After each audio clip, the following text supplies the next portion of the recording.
Just burning some Palo Santo before this talk, because I think that this might be a bit of a heavy topic for some people. And I just want to ground us down a little bit.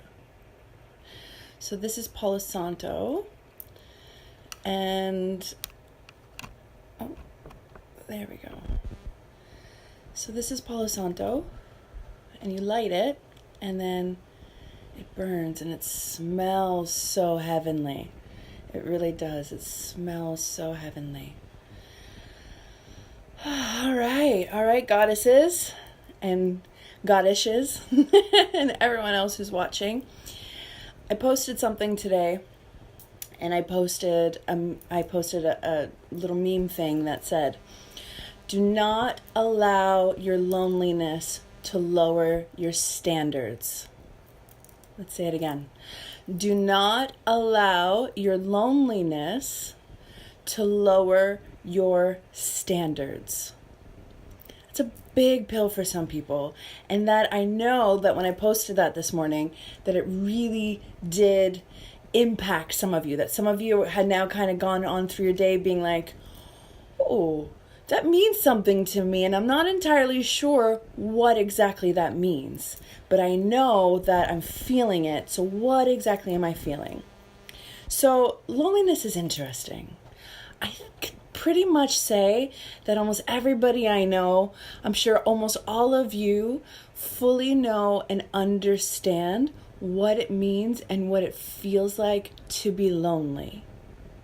Whether you're lonely in your family, whether you're lonely in your personal relationships, whether in personal relationships like in your marriage and your long-term relationship, in your new relationships, whether you're lonely in your situationships and friends with benefit relationships, and then also when you're lonely on your own as well.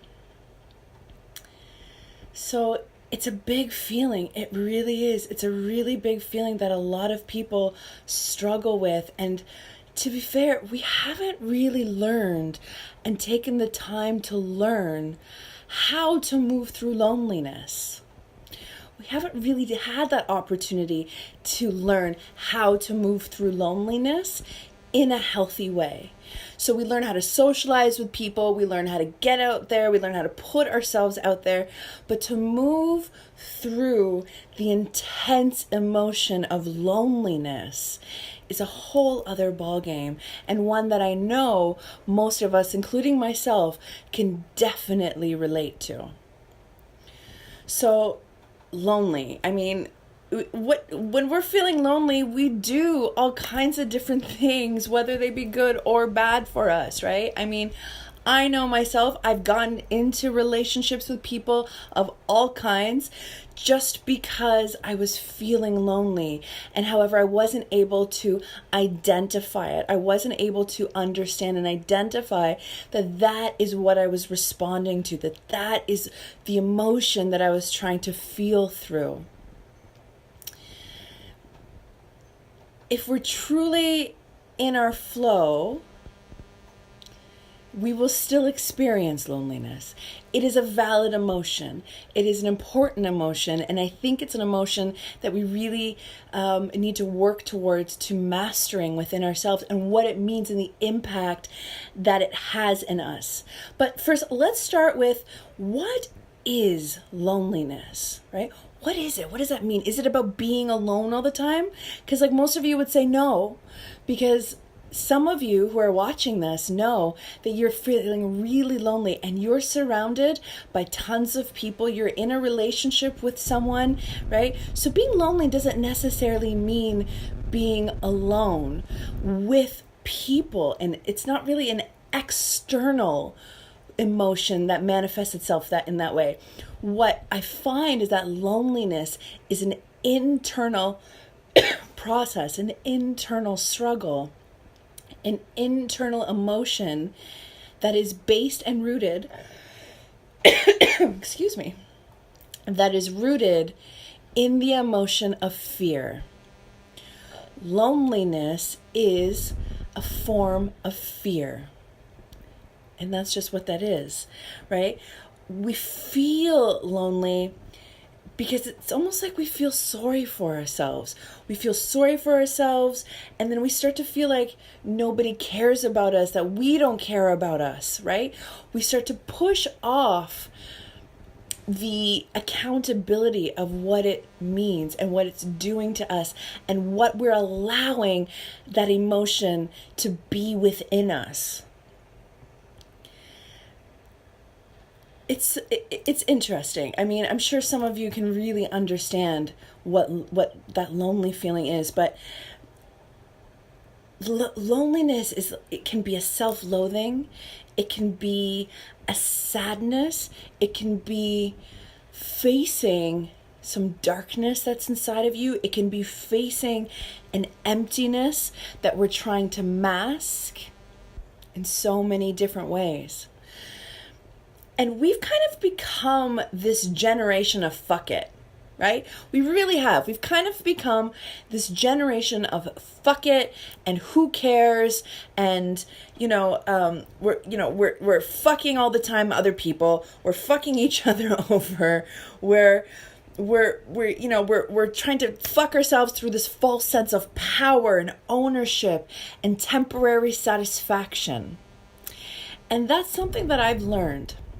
So for those of you who have been kind of following my path over the past little bit, one thing that I was talking a lot about in 2017 was my relationship with loneliness and how we, especially as women, or just even as people, seek to satisfy the quelling of that emotion within us through external satisfaction. And that understanding, that growth that I've really gone through and learned has just kind of flipped me all around. Now, I'm not saying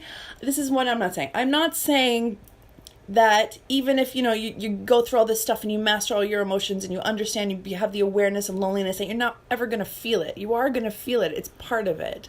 It's part of life. This is a living process. This is what we do.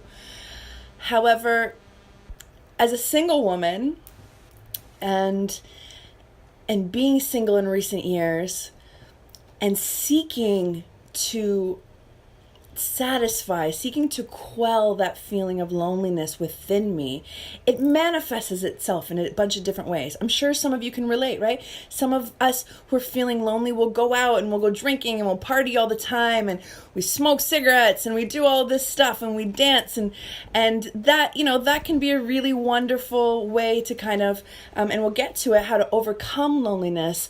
But if we don't seek what the root is first, the root of our loneliness, then it'll be really challenging for us to overcome it. And one of the ways that I really faced my relationship with loneliness was to go through multiple times is a mindful abstinence practice.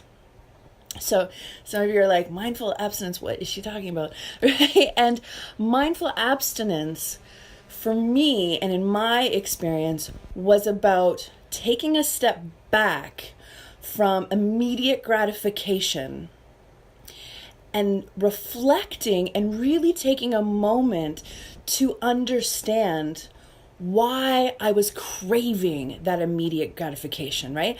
I find that loneliness is also not only rooted in fear. Fear is kind of like the root of it all, but is about satisfying a craving. We want something, and we want something so bad, and we want it now. And we don't know how to face ourselves through it. So one way I know that I've tried to calm some of my loneliness is by having meaningless relationships, by engaging in meaningless relationships, whether sexual or otherwise, with people who, really I knew didn't serve my highest good. Right? We've kind of all been there. We've all started conversations with people, whether we're in relationships or not. We've all started conversations with people because we're feeling lonely. We've all gone out and had meaningless sex with people because we were feeling lonely. We've gone out and befriended people because we were feeling lonely. And then we look at it and we're like, why? How and why did I get to this point? So one of my practices was through understanding mindful abstinence. And I mean, we're not doing that now, but I had to practice it a little bit to understand what my relationship as a single woman was, and in relationship to how I externally projected and was received in order to satisfy that craving, to satisfy what it is that I wanted. And it gave me this almost fake sense of power and that temporary satisfaction. And being lonely allowed me to dismiss my accountability. So when I became aware of that, I was like, okay, hold on. Hold the phone, because some of these choices that I am making need to change. They absolutely 111% need to change, because I am in control of my surroundings. I am in power of what it is around me. I write the story of my life.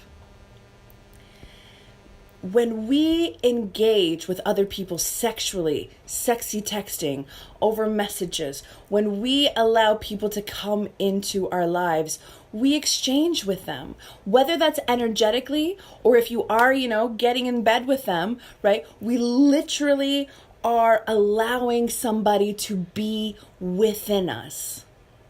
And when we allow somebody to enter into our body, when we allow somebody to be within us, it changes our DNA. It literally adjusts our natural biome that is in our body. It's science. Check it out, right? So when we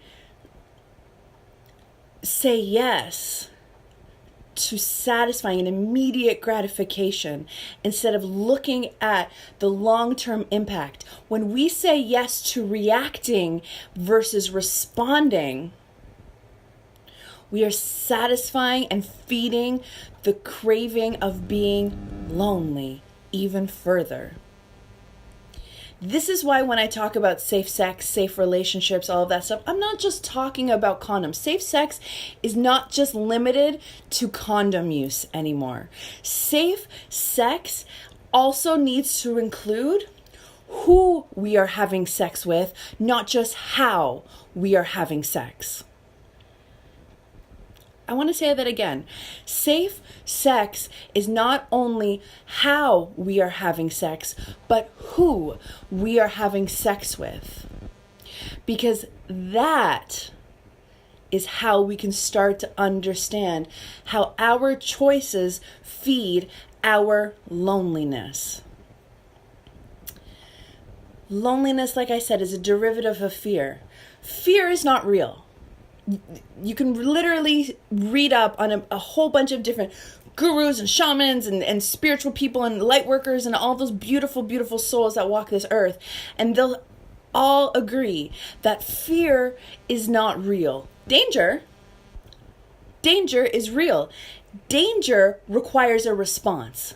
Danger requires you to assess and respond. But what happens before danger is fear. So when we respond to fear, when we react to fear, we are choosing to not respond to what it is that we actually need, what it is that we actually see, and what it is that our bodies are trying to tell us is going to be a safe and healthy and happy way to get through that. So how do we act when we're lonely? How is it? Think about it. Take a second for yourself right now and see everyone around you. See yourself. See the life that you have built around you. When we are lonely, some ways that we act, some ways that manifests and pushes itself through our lives is through self-loathing and self-pity, right? When we self-loathe and self-pity, we diminish our magnificence. We diminish the power that we work daily to get ourselves up to again. It's a feeling of craving. It's that heavy feeling, right? Loneliness can feel like craving. Loneliness can feel heavy. Loneliness feels like self-loathing and self-pity. Loneliness also leads us to retract from people.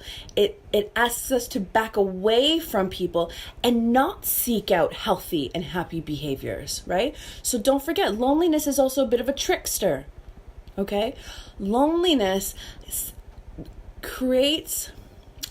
convinces us to perceive that we are alone, that we are not in our power, that we are not magnificent. And when we feed that wolf, when we feed the wolf of loneliness, actually, let me back up a second, because there is this saying that has just been on my mind all week, and so much so that I wrote it on my laptop, and I'll show you. The wolf that you feed is the one that grows. The wolf that you feed is the one that grows. And that statement in and of itself applies especially to this conversation we're having here today about loneliness. So whether we are feeling lonely and we start to overeat, whether we're feeling lonely and we start to sex and text people we really probably shouldn't be because it's not in our highest good and creates complications. When we over exercise, right? Because loneliness can also force us to do perceivably healthy things out of balance with ourselves, and trick us and convince us into thinking that we aren't lonely. Loneliness can also convince us to be complacent, to be bland with everything in the world, to not allow us to choose to make choices that are for our highest good. Loneliness also convinces us to stay in relationships that no longer serve us. And I know that that hits some of you right there when I say that, because I know that some of you are in relationships and you probably feel more alone and more lonely in the relationship that you are in than you would if you were actually by yourself. And that's what I talked about at the beginning of this conversation here, right? I said loneliness doesn't necessarily mean that you're alone, but it is how we convince ourselves and how we feed the wolf of loneliness to have that impact upon us. So, overcoming it. We know what it looks like. We all know this feeling. I don't think I need to go on it anymore. But how can we choose to overcome and not only become aware, because awareness is the first step, but then it requires action, right? When we create awareness about something, it is then our job to create action, to choose to create action in order for change to actually be part of it. So how do we overcome loneliness? A feeling that we all understand, a feeling that we all know. So, first one, act like you're a permanent solution and not a temporary fix. That's the first way to overcome loneliness. Act like you are a permanent solution and not a temporary fix. Are you currently engaging with people in a job, with things, in activities, in behaviors that allow you to only temporarily feel good? And then you just kind of keep doing the pattern over and over and over again, trying to get that fix, right? To quell that loneliness, right? So when we can understand that we need to choose permanent solutions over temporary fixes, that is the first way that we can start to calm our loneliness. Secondly, abstain. Abstinence as a practice for many different reasons and for many different behaviors is actually incredibly powerful. So whether you are overdoing something, when we can finally abstain and get through the hump of craving, we can start to identify why it is that we turned to that specific thought pattern, that specific behavior, that specific process, and give it power to influence ourselves and our bodies in order to think that we are getting over our loneliness. So abstaining allows us to kind of get rid of the noise, get rid of the cluster of thoughts and bullshit that we have in our heads and the opinions of other people. My goodness, right? When we can abstain, we can actually provide space for clarity and allow us to see what it is that we truly want and then go for it. Number 3, how to overcome loneliness. Go outside. Really, go outside. Go outside. All of you, some of you are sitting in offices and looking out a beautiful window right now and being like, oh my God, like I feel just like, like a rat in a cage right now. On your breaks, whenever you have a moment, right? After you're done having dinner with your family, go outside. Put your feet in the ground. Take off your shoes, because shoes are super overrated. Take off your shoes and connect with Gaia. Connect with Mother Earth. Connect with what makes us humans in this planet. It's a really wonderful practice when you can just stand outside with your bare feet in the grass and take a couple deep breaths and honor that you might not be feeling your most powerful, but it's okay. Remember what I said, awareness is the first step, action is the second. Number 4, a way to overcome loneliness. Be with people. But don't just be with any people. Don't just go along and like text everybody in your phone and say, hey, I just need to be with people. I'm feeling really lonely. I mean, like that also does work. That also works really, really well. However, be with your people. Your people that get you, that love you, that hold space for you, and then ask them to do those things. Sometimes, and I love my sisters, the sisters that I have in my life are gifts to me in this world. And sometimes I call them and I'm like, I just need my people. And I say that. I don't beat around the bush. I don't say, hey, what's going on? And pretend that like I'm really caring about all the other things that are going on, because I'm not, because that's not where my mind is. And I'm not ashamed to call one of my sisters who love me and who support me and who I equally as quickly and as strongly support them. I am not ashamed to call my people and say, I need you. And neither should you. Your people in your life, you should not be ashamed or have to play the song and dance of beating around the bush of how was your day. Because there are days where I call my girls and I say, I need you right now. So be with people. Be with your people and be honest about what it is that you need in that moment. Number 5, radical self-love. Radical self-love is one of the most powerful tools we have in overcoming loneliness in our lives. And I know that there's a lot of like stuff right now being like, love yourself. Like what, like, and I know some of you are even like, you're reading some of this love yourself stuff and you're like, but what the fuck does that mean? Right? Even sometimes, when I read some of the beautiful messages from some light workers and I'm like, what do you mean love myself more? And it can look like, this is the thing, is that it can look like so many different things to so many different people. And not one way radical self-love will look the same to you as it will to somebody else. But there are some kind of common practices that help. Whether they will fully help you, I don't know. Meditation, I think it works. It works for me, but sometimes if you're not in that mindset, it doesn't work for everybody, right? So I could say to somebody, why don't you meditate? And they'll be like, like my brain, you're just not there. And that's okay. Just like when I'm working with some of my clients and I'll ask them, I'll say, do you journal? Where do you dump all these thoughts that you have in your head? And some people say, I just can't. I can't journal. It doesn't work for me. So I say, okay, let's come up with a different tool that allows us to process what it is that we're holding on to.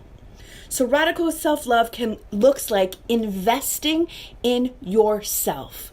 That is what radical self-love looks like. Radical self-love looks like investing in yourself and your needs. Because here's the thing.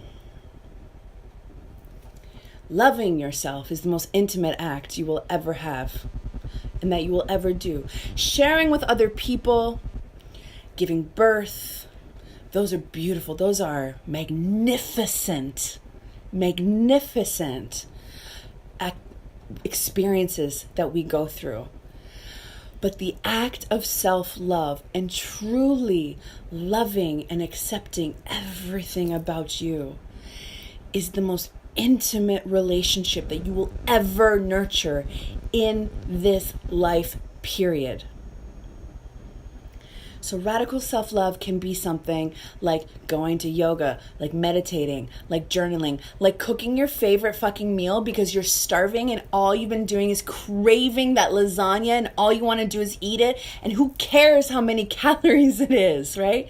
Radical self-love looks like having a powerful self-pleasuring / masturbation practice.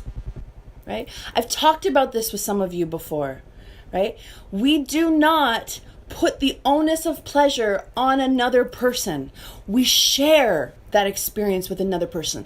We allow that person to come within us and share in that exchange with them. But if you are not satisfied in your sex life, then that is a choice that you need to start to make. That is a choice that you can create awareness of and actively choose. Number 6, remove the catalyst that is feeding your loneliness. Think about this. It is very easy to blame and to not be accountable for how we feel, what it is that we feel, and all of that stuff, right? But when we become aware that we are lonely, it is then up to us to evaluate what it is that is fueling that fear. Sometimes it is our choices. All the time is it our choices, actually. Right? So what choices are you making that is feeding the fear, that is feeding the wolf of loneliness? And when we can actually become truthful and honest with ourselves, what that is and what that means, then we can choose to move past it and eliminate it from our lives so that it no longer has an impact upon us. So, that's my little chit chat about loneliness today. We talked about the whole premise of this video was do not allow your loneliness to lower your standards. And that looks like so many different things to so many different people. That looks like having sex with people we're not supposed to be having sex with or who don't make us feel good about ourselves. It's about going out and overdoing a whole bunch of things, whether we're over-exercising or overeating or overspending or too much of so many things, right? Loneliness sits right here in our hearts. And it is up to us to choose how the impact of loneliness will continue to live within us, around us, and be in our lives. So I love you. I hope this helps some of you. Sending you the most love. Bye.